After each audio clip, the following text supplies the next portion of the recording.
월터 아이작슨 일론 머스크 챕터 1에서 16요약, 독서광, 블래스터, 집2. 내가 좋아하는 작가 월터 아이작슨이 쓴 일론 머스크 전기를 드디어 시작했고 챕터별로 요약을 정리하고자 한다. 테슬라 투자자로서 또 일론 머스크의 미래 비전에 공감하는 사람으로서 이 사람을 자세히 연구하고픈 마음으로 책을 펼친다. 일론 머스크와 스티브 잡스의 명언으로 시작한다. 혹시 저 때문에 감정이 상한 사람이 있다면 그저 이렇게 말하고 싶네요. 저는 전기차를 재창조했고 지금은 사람들을 로켓선에 태워 화성으로 보내려 하고 있습니다. 그런 제가 차분하고 정상적인 친구일 거라고 생각하셨나요? 일론 머스크가 SNL에 나왔을 때 한 발언. 자신이 세상을 바꿀 수 있다고 믿을 정도로 미친 사람들이 결국 세상을 바꾼다. 그리고 스티브 잡스가 생전에 했던 명언. 프롤로그, 장대한 퀘스트의 시작. 일론 머스크의 유년 시절은 역경투성이었다. 공감 능력 제로에다가 남의 비위를 맞추고 싶은 마음도 없던 소년은 수시로 아이들에게 괴롭힘을 당했다. 그러나 이러한 역경이 곧 일론 머스크라는 사람을 만들었다.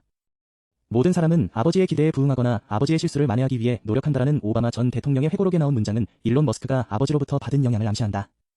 일론 머스크는 사명감으로 움직이는 사람이다. 다른 기업가들이 세계관 구축에 힘쓸 동안 그는 우주관을 그려왔다. 나는 폭풍우를 위해 태어났고 평온함은 내게 맞지 않는다라고 말한 앤드루 잭슨처럼 일론 머스크 또한 평생 동안 폭풍과 리스크의 매력을 느껴왔다. 위기와 리스크, 임박한 마감일, 급격한 업무 증가는 그에겐 삶의 일부였다.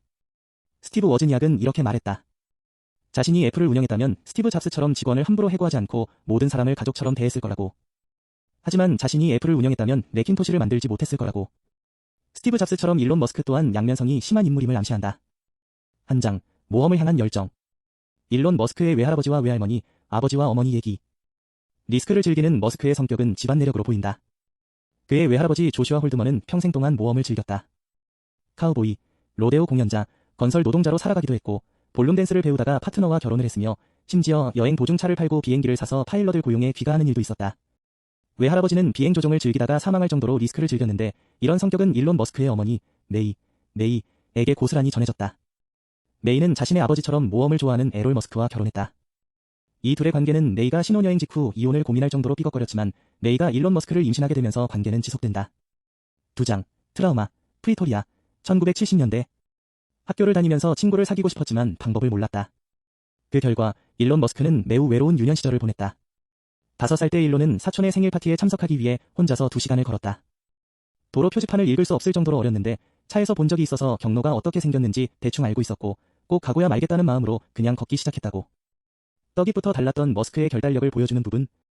머스크 부부는 아이들을 거의 방치하다시피 자유롭게 풀어놓으며 길렀다. 특히 어머니 메이 머스크는 항상 일을 하느라 바빴는데 이러한 자유가 아이들의 자립심을 길렀다.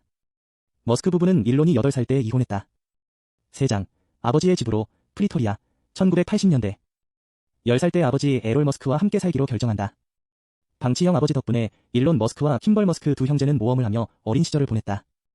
당시 남아공 상황을 생각하면 진짜 생존을 걸고 뛰어놀면서 생존자로 커가며 강해졌다. 학창시절 일론 머스크는 모범생이 아니었다. 그는 의미 없다고 생각하는 일에 많은 노력을 기울이지 않았으며 차라리 책을 읽거나 비디오 게임을 하는 걸 낫게 여겼다. 독서광이었다. 슈퍼히어로를 다루는 만화책도 좋아했고 백과사전도 좋아했다. 외로웠기 때문에 독서를 심리적 은신처로 삼았던 듯. 아버지 사무실에서도 닥치는 대로 책을 읽었는데 그중엔 이온 추진기를 이용하여 가스 대신 입자를 추력으로 사용하는 로켓에 대한 아이디어가 있었다. 훗날 스페이스X를 창립하게 된 배경도 독서로 길러지게 됐다고 본다. 4장, 공상과학 소설과 비디오 게임, 프리토리아, 1980년대. 10대 시절 삶과 우주의 의미에 대해 의문을 품으며 실존적 우울증을 겪었다. 어린 나이에 니체, 하이데거, 쇼펜하우어 같은 실존주의 철학책을 읽은 결과다.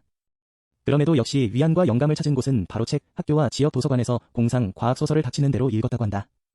학교와 지역 도서관에서 책을 닥치는 대로 읽었는데 그중 특히 영감을 받은 것은 로버트 하일라인의 다른 무자비한 밤의 여왕, 더 문 이즈 에이 하우시 미스트리스와 더글러스 애덤스의 은하수를 여행하는 히치하이커를 위한 안내서, 더 히치하이커즈 가이드 투 더 갤럭시였다. 베이직 과정을 통해 독학으로 프로그래밍을 배웠고 3일 만에 60시간의 수업을 모두 마쳤다. 13살 때는 블래스타어라는 비디오 게임을 개발하여 초기 프로그래밍 실력을 선보였다. 일론 머스크가 개발한 게임 블래스터. 당시 일론은 오락실 게임을 해킹하여 동전 없이도 게임을 할 수 있는 능력까지 있었다. 5장, 탈출, 남아프리카를 떠나다, 1989년. 17살 때 불안정한 환경을 이유로 남아프리카 공화국과 아버지의 집을 떠나기로 결심한다. 아버지 에롤 머스크는 감정 기복이 심한 괴팍한 성격의 소유자였다. 유쾌하고 재미있다가 갑자기 극심하게 어두워지고 욕설을 퍼붓는 등 변덕스러운 행동을 보였다. 머스크의 지인에 따르면 일론의 감정 기복은 아버지로부터 물려받은 것으로 보인다. 6장, 캐나다로 향하다, 1989년. 혼자 캐나다로 넘어왔을 때 머스크는 빈털터리에 가까웠다. 아버지로부터 받은 여행자 수표와 어머니로부터 받은 현금을 합쳐 $4,000라는 소박한 금액이 있었는데 버스를 타고 가던 중 옷과 여행자 수표가 들어있던 가방을 잃어버려서 책이 든 배낭만 남게 됐다. 재밌는 건 이런 사고 덕분에 여행자 수표를 대체하는데 어려움을 겪으면서 금융결제 시스템의 비효율성을 피부로 느꼈고 추후 사업 아이디어의 원천이 됐다. 캐나다 서스케처원에 도착해 육촌에게 연락했고 환영을 받았다. 밀 농장에서 곡물 저장고 청소와 헛간 건설을 돕는 등 농장 일을 하며 지내며 이곳에서 18번째 생일을 맞이했다. 이후 아버지를 제외한 일론의 가족들도 캐나다로 넘어온다. 토론토에서 머스크는 가족과 함께 비좁은 침실 하나짜리 아파트에서 생활했다. 외향적인 여동생 토스카와 달리 아싸의 삶을 살았다. 고집을 부려 여동생을 따라 사교 모임에 참석하기도 했는데 클럽이나 파티에서도 독서에 빠졌다. 7장, 퀸스대학교, 온타리오주 킹스턴, 1990에서 1991년. 보드게임과 컴퓨터 게임은 머스크의 삶에서 큰 비중을 차지했다. 휴식과 스트레스 해소 수단이자 전략적 사고와 자원 관리 능력을 향상시키는 방법으로 활용되었다. 퀸즈 대학교에 다니는 동안 머스크는 비즈니스 성장을 시뮬레이션하는 전략 게임을 사용하는 수업에 참여했다. 게임의 논리를 역설계하여 지속적으로 승리를 거두었고 분석적 역량을 발휘했다. 머스크 형제도 퀸즈 대학교에 다녔는데 신문에서 흥미로운 인물을 선택한 후 콜드콜링을 통해 직접 대면 미팅을 이끌어내는 네트워킹 전략을 개발했다. 이 전략을 통해 노바스코샤 은행, 노버스코셔뱅의 최고 경영자인 피터 니콜슨, 피터 니켈선을 비롯한 주요 인물들과 연결될 수 있었다. 바스코샤 은행, 노버스코셔뱅, CEO 피터 니콜슨, 피터 니켈선. 머스크 형제는 니콜슨과 점심 식사를 함께하며 철학과 물리학 등의 지적인 주제에 대해 논의했을 뿐만 아니라 여름 동안 전략기획팀에서 일할 수 있는 기회를 얻었다. 이 경험을 통해 일론은 금융산업에 대한 직접적인 통찰력을 얻을 수 있었다.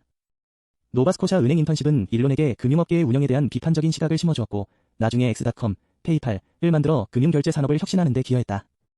8장, 펜실바니아 대학교, 필라델피아, 1992에서 1994년. 펜실바니아 대학교에 다니는 동안 일론 머스크는 공학에 관심이 생겨 물리학을 전공했고 경영학을 복수 전공했다. 모든 문제 해결의 근간에는 물리학이 있다고 믿었으며 경영학을 공부해야 나중에 사업적으로 자립할 수 있을 거라고 판단했다. 물리 올림피아드 우승자인 라빈덴이라는 중국인 친구를 사귀었는데 머스크는 렌이 자신보다 물리학에서 뛰어나다고 인정했다. 극저온에서 다양한 물질이 어떻게 반응하는지 실험했고 온도에 따른 물질과 합금의 특성에 대한 관심을 더욱 높였다. 펜실바니아대 동창 라빈덴, 이후 테슬라 중국 사업 총책임을 맡는다. 렌과 토론하며 물리학이 로켓과 전기 자동차 같은 야심찬 엔지니어링 프로젝트에 적용될 수 있는지 이야기했다. 미래 기술에 대한 비전은 이때 이미 자리 잡힌 것이다. 화성에 도달할 수 있는 로켓 개발에 지속적인 관심을 표현했고 캘리포니아에서의 배터리 기술 발전과 전기 자동차에 대한 규제 변화에 자극을 받았으며 자동차 및 항공우주 산업에서 기술적 혁신을 이끌어내길 갈망했다. 9장, 서부로, 실리콘밸리, 1994에서 1995년. 펜실베니아 대학에서 3학년에서 4학년으로 올라가는 1994년 여름, 인턴십 2개를 동시에 한다. 주간에는 피나클 연구소, 피너켈 리서치 인스티튜트라는 곳에서 에너지 저장 장치인 슈퍼커패서터를 연구했다. 야간에는 팔로알토에 있는 작은 비디오 게임 회사인 로켓 사이언스에서 일했다. CD롬 관련 복잡한 프로그래밍 문제를 선임 엔지니어들이 해결하지 못하고 있었는데 2주 만에 해결했다.